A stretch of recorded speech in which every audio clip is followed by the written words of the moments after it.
Good morning students. Welcome you all in the next lecture of Mathematics 1, that is Algebra. We have started with chapter 2 real numbers, and in the previous lecture we have completed practice set 2.1. Okay. Now let us study and understand the next concepts, and from that we are going to start solving practice set 2.2. Okay. So let us go further. Now here, last year you have studied about irrational numbers. You know that root 2, root 3, root 5, root 10, all these are irrational numbers. Now, these irrational numbers we can show on the number line. What we can say in short is, it is possible for us to show root 2, root 3 on number line. You have studied how to do it last year. You have to take certain distance as 1 unit. And here, with the help of protractor, 90 degrees angle is drawn and the same distance is marked by the arc. And then taking O as a center, this arc is drawn. Now see, by using Pythagoras theorem, this distance is 1, this distance is 1. So 1 square plus 1 square, that is 2, and this distance has to be root 2. And then this arc is having same radius. That is why this is showing you root 2. When again we draw 90 degrees here, and again if we take 1 unit here, then this distance is root 2 and this distance is 1. Root 2 square is 2 and 1 square is 1. 2 plus 1, 3. That means this distance is going to give us root 3. And when we draw the arc here, we are going to get here root 3. That means this number, this point shows us number root 3. So we can see here that every point on the number line is associated with certain number, or a number is associated with a point. If we take this as origin, that is, it shows 0 to us, then we know that the right hand side shows us positive part and left hand side shows us negative part. So if we take the same distance here, and by using that we can plot points -1, minus root 2, minus root 3 on the left hand side also. Okay. So here coordinate of point P is what? Root 2. Coordinate of point C is minus root 2. Coordinate of point A is what? 1. Coordinate of point B is what? -1. Okay, so this way we can show the points here, or we can show irrational numbers here. Okay, so what we can say is, on the number line we can show rational numbers as well as irrational numbers. This you have studied in 8th standard. Now, we are going to study about the irrational numbers, why they are irrational. That proof we are going to write actually. So here we are going to write the proof for root 2 is an irrational number. Here direct proof is not available, so we are using indirect proof. What is meaning of indirect proof? Indirect proof means we have to take the given statement as false. Okay, that means what we are going to say is, suppose root 2 is not a irrational number. And afterwards we are going to get certain contradiction. And then we will state that the contradiction arises because of our wrong assumption. And we can say that hence our statement is true. This is called as indirect proof. Okay. So here we are going to use indirect proof. So let us take the given statement as false. Root 2 is not an irrational number means what? Let us assume that root 2 is rational. Okay. So here, therefore, we can express root 2 in the form of P upon Q. When we have studied rational numbers, we wrote the definition that rational number we can represent in the form P upon Q. Condition is that Q cannot be 0. Denominator cannot be 0. Okay. So here P upon Q is reduced form of every rational number. Reduced form means what? They don't have any factor in common. Like if you take 5 upon 7, 5 and 7, they don't have anything in common. It is called as what? Reduced form. But if we take 10 upon 15, then that 10 and 15, they are there in table of 5. So that is not called as reduced form. So 10 upon 15 we can express as 2 upon 3 because 5 2s are 10 and 5 3s are 15. So 2 upon 3 is called as reduced form where the numbers in numerator and denominator, they don't have any common factor. The other word is they are co-primes. Okay? They don't have any common factor other than 1. So from this we can write that P upon Q is a reduced form of rational numbers. Hence, P and Q have no common factor other than 1. Okay, let us go further. So, we have assumed that root 2 is rational number. So, we can certainly write down root 2 is equal to P upon Q. Okay. We will square both the sides. So, root 2 square is what? 2. P square upon Q square. So, what we can write down? 2 is equal to P square upon Q square. How we obtained it? Squaring both the sides. Okay. Then this Q square in the denominator is shifted to LHS. So it went into multiplication and what we got is 2Q square is equal to P square. Okay. Afterwards, right from the first standard, you have studied about even numbers and odd numbers. You know that even numbers are multiples of 2. Even numbers we can write in the form 2n. Even in sets also we have seen this. That means every even number has the factor 2. So therefore see here P square is written as 2 into Q square. Q is some other number but one factor is certainly 2. So what we can say here is P square is even. Okay. From this we can say that from the statement 2Q square is equal to P square, we can say that P square is even. Also you have studied that square of even number is even and square of odd number is odd. So if P square is even, its square root, that is P, that also has to be even. Do you agree with me? So if P square is even, we can say that P is also even. And when P is even, 2 is a factor of P. Correct? Number this as 1. What we got here is 2 is a factor of P. So, P is a number which we can express in the form of 2 into some other number. So, P we can write as 2T. You can take any alphabet, but here it is taken as T. So, P is expressed as 2T. Again, we are squaring both the sides. So, we got P square is equal to 4T square. Okay. The condition is T belongs to integer. That means it can be a positive number also. It can be a negative number also. Again, this P square is equal to 2T square. But you can see previously that P square is equal to 2Q square. That means this P square we can replace by 2Q square. In place of P square we are writing 2Q square. Why? P square is equal to 2Q square. So what we got? 2Q square is equal to 4T square.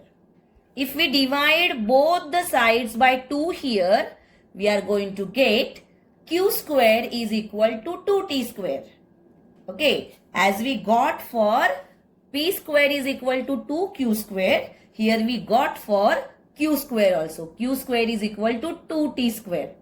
So from that again we can say that Q square is even, and since Q square is even, Q is also even. Okay. And from that we can say that 2 is a factor of Q. What we got? 2 is a factor of P and 2 is a factor of q. But see statement number 1 here, what we have stated here in the beginning, that p and q do not have any common factor other than 1. But here what we got, that 2 is a factor of p also and 2 is a factor of q also. So from these two statements, what we can say is 2 is a common factor to both p and q. And this statement is contradictory because in p upon q, we have assumed that p and q do not have a common factor except 1. So here we got the contradiction. What we stated there, p and q do not have any common factor. And when we assume the original statement as wrong, then we got such contradiction. Okay? So this contradiction arises because of our wrong assumption. And therefore, what we have assumed is root 2 is a rational is wrong. Okay? So our assumption that root 2 is rational is wrong, and therefore root 2 is an irrational number. This is called as indirect proof. Okay? The proof is already given in the textbook, so there is no need to write. You can simply mark it there. Okay, so just now we have seen why root 2 is irrational number. Similarly, we can write the same proofs for root 3 and root 5. Simply you are going to replace 2 by 3 everywhere and you are going to get the proof. So it is possible for us to prove that root 2, root 3, root 5 are irrational numbers. Also, these numbers, they can be shown on the number line. So, the numbers which are represented by points on a number line are real numbers. Okay? So, what we can say in short or in a nutshell, that every point on a number line is associated with a unique real number. Okay? And every real number is associated with a unique point on number line. Okay?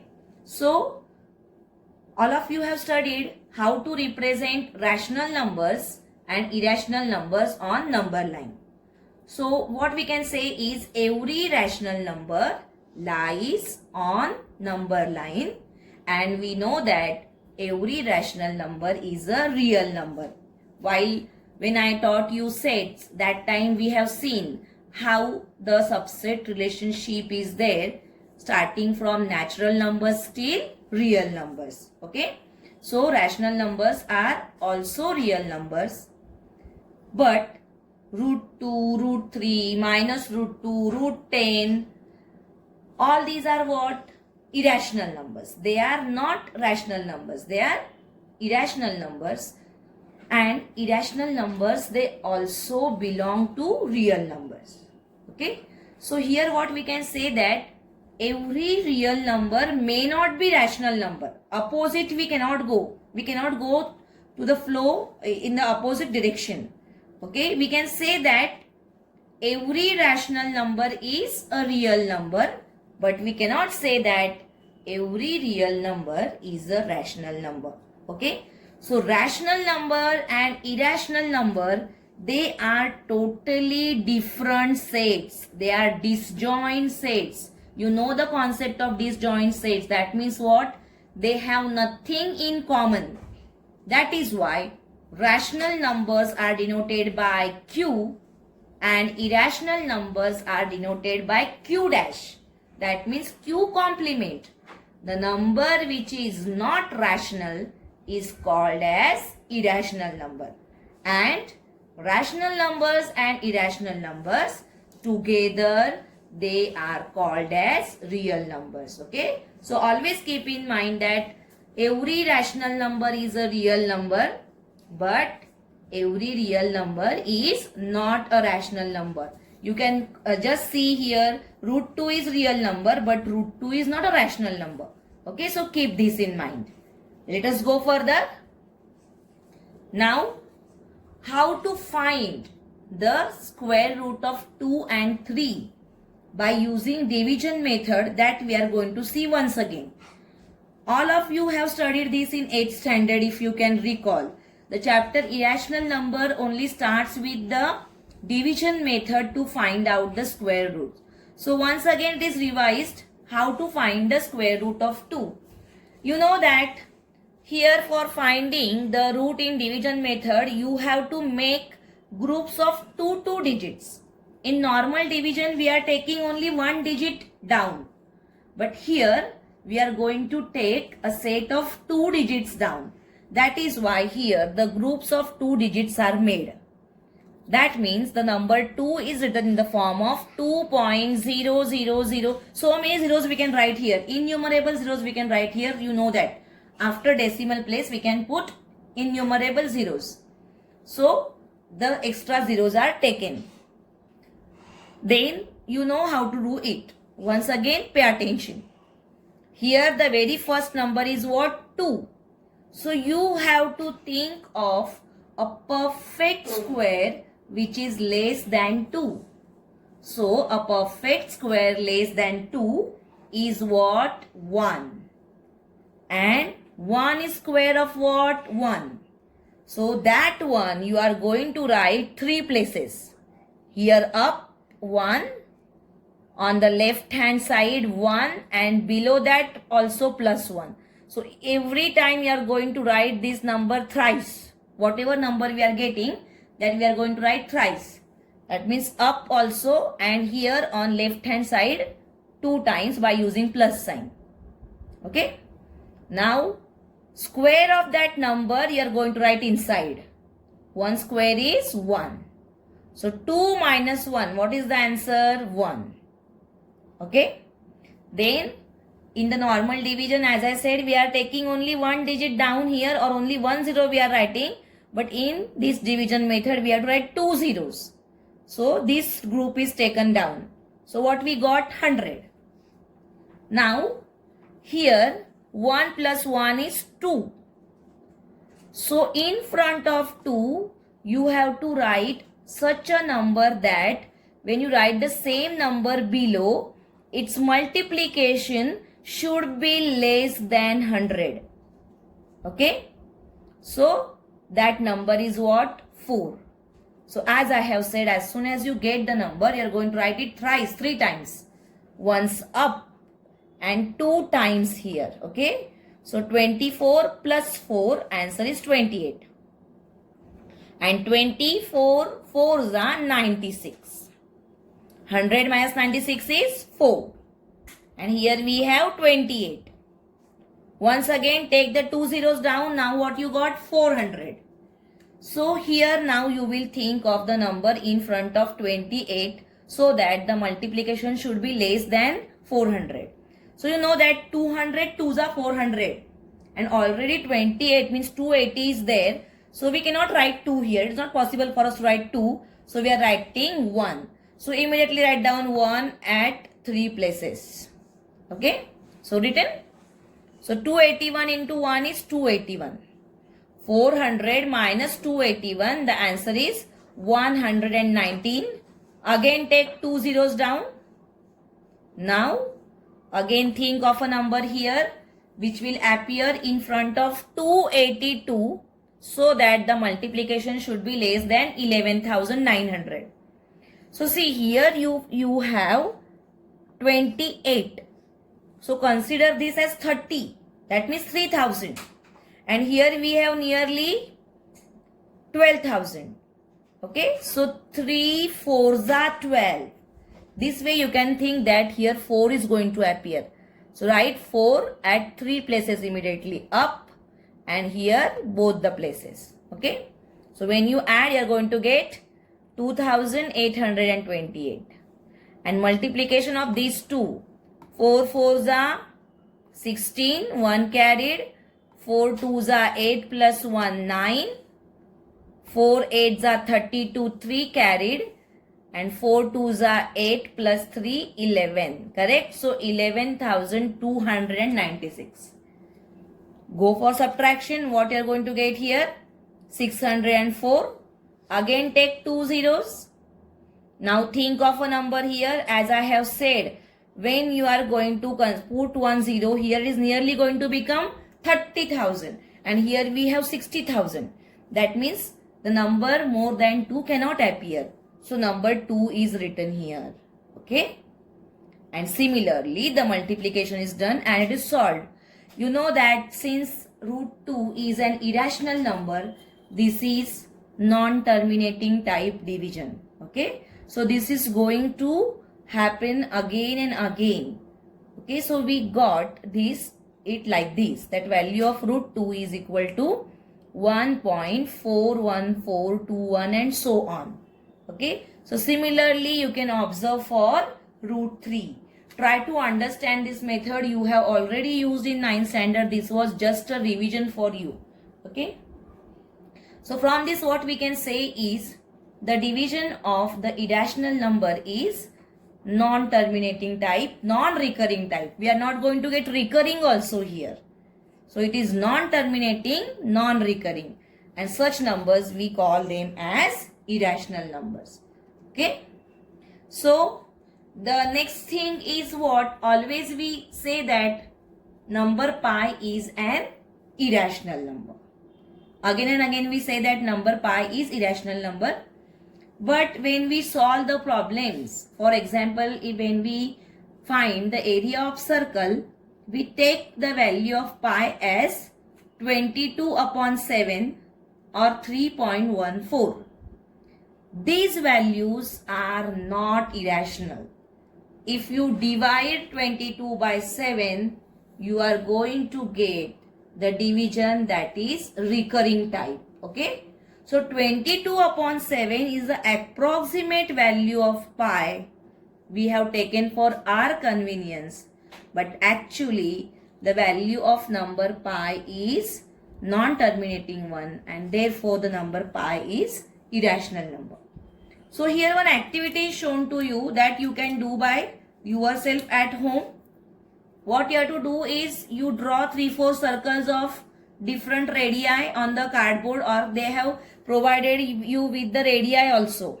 So use these radii and you can draw the circles.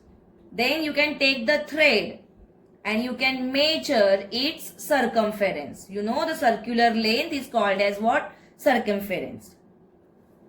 Also measure the diameter. So write down the length of diameter here, write down the length of circumference here, and try to find out the ratio of C upon D. That means divide C by D. And then you will find that this number will be constant. Okay, same number it is appearing here, but at the same time you will find that the division is non-terminating, non-recurring. That means the division is never ending. Okay, so this ratio is called as what? Pi.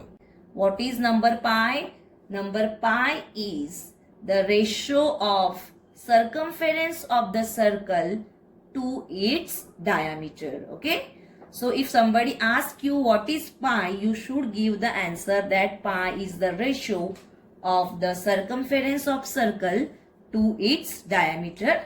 And since this ratio is non-terminating and non-recurring, we can say that number pi is an irrational number. One more activity is given similarly to find the approximate value of pi. What they have told to us is that take the wire of length 11 centimeters, 22 centimeters, 33 centimeters, etc. Okay. And by bending that wire, you make a circle. And afterwards, measure the diameter. Okay. There we have taken thread. Here we have taken wire. And afterwards, find the ratio of C to D, means C divided by D. And you will find that ratio is approximately 22 upon 7. Okay. And therefore, the value of pi we are taking as 22 upon 7, which is the approximate value. And that 22 upon 7, if you try to divide, you will get a recurring division, and in decimal expansion it is taken as 3.14. Please note that 22 upon 7 and 3.14 are not the exact values of pi, they are approximate values of pi. Okay, so the credit to find the value of pi, it goes to the great Indian mathematician Aryabhatta. Okay, long ago he calculated the value of pi as 62,832 divided by 20,000, and the answer is 3.1416, very near to this. Okay, so great Indian mathematician Aryabhatta, you know that he invented zero also. He was very great mathematician. Okay, so this is how you can say that pi is an irrational number. I hope you have understood this. Okay, now we have seen that root 2, root 3, root 5 all are irrational numbers. Why? Because their decimal expression or expansion is non-terminating and non-recurring. But now let us see, if we add one rational number and one irrational number, then will it be a irrational or rational? So let us take such one example. Now let us see whether 2 plus root 3 is irrational or not. This is also one solved example which is very important. You have to mark this in your textbook. I am explaining, everything is there in textbook. Once again we are going to use indirect proof, as I have said. That means we will assume that the given statement is wrong. Okay, so what we will say is, let us assume that 2 plus root 3 is not an irrational number. So if it is not irrational, that means 2 plus root 3 is a rational number. And if 2 plus root 3 is rational, then we can represent 2 plus root 3 as P upon Q. Because rational numbers we can express in the form P upon Q, where Q is not 0. Now let us shift this to this side. So what we are going to get? Root 3 is equal to P upon Q minus 2. Okay. So here observe the left hand side and observe the right hand side. Left hand side, root 3 is an irrational number, because already we have proved that root 3 is an irrational number. But observe the right hand side. Okay, P upon Q is rational, 2 is also rational, and subtraction of two rational numbers is a rational number. That means right hand side is a rational number. So what we got here? Left hand side is irrational and right hand side is rational, which is a contradiction, correct? Or which is a contradictory statement. So this contradiction arised because of our wrong assumption. What we assumed in the beginning, 2 plus root 3 is not an irrational number. So our assumption is wrong. And therefore we can say that 2 plus root 3 is not rational, but it is an irrational number. Okay. So this is small 2-mark question. You must understand it. Now here also, if we change the numbers, then also you can write down the answer. Suppose the number is 3 plus root 5. Then the similar steps you are going to write only by making the changes in the numbers. Okay. So this proof can be used anyway. And in short, what we can say that the sum of a rational number and an irrational number is always an irrational number. Okay. Okay. Now similarly we can prove that the multiplication of one rational and one irrational number, that is 2 root 3, is irrational. Similar proof we can use. So what we can say is the sum of two irrational numbers can be rational or it can be irrational. Okay, so let us verify here. For example, if we take 2 plus root 3, which is an irrational number, and minus root 3, which is an irrational number. So if we add these two numbers, See, plus root 3 and minus root 3 will cancel each other. And the answer is 2. That is rational. So the sum of a rational number and an irrational number, it can be rational also. Correct? Sum of two irrational numbers can be rational also. Same applies to the multiplication and division. Division of two irrational numbers can be rational. See, 5 root 5 is an irrational number. Root 5 is also an irrational number. But when we divide this, root 5 will get cancelled and answer is 4, which is rational. Okay, so many examples are shown here where we can say that the sum of two irrational numbers can be rational or it can be irrational. Okay. Similarly, multiplication and division of two irrational numbers also can be rational or irrational. But when we think about the addition and subtraction of rational number with irrational, it is always an irrational number. See here, this is rational number and this is irrational number. So their sum is always an irrational number. Okay. But the same thing is not applicable for two irrational numbers. Okay. So for addition or subtraction to be irrational, one number should be rational while other should be irrational. Okay. Then the second point, multiplication and division of non-zero rational number with irrational number is also an irrational number. The same thing applies here in multiplication. If one is rational and other is irrational, the multiplication is irrational. Same thing for division. But when we think about two irrational numbers, then it can be rational or it can be irrational. The third point, addition, subtraction, multiplication and division of two irrational numbers can be either a rational number or it can be irrational number. See, we have seen so many examples here. Like root 2 is a irrational number and root 5 is a irrational number. And when we multiply these, we are going to get root 10. Again an irrational number. Okay. But here in this case, 2 root 3 into root 3. Root 3 into root 3 is what? 3. 3 2s are 6.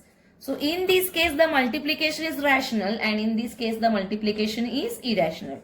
Okay. So for addition, subtraction, multiplication and division, if we want irrational number, then in that case, one number has to be rational and other should be irrational. Okay.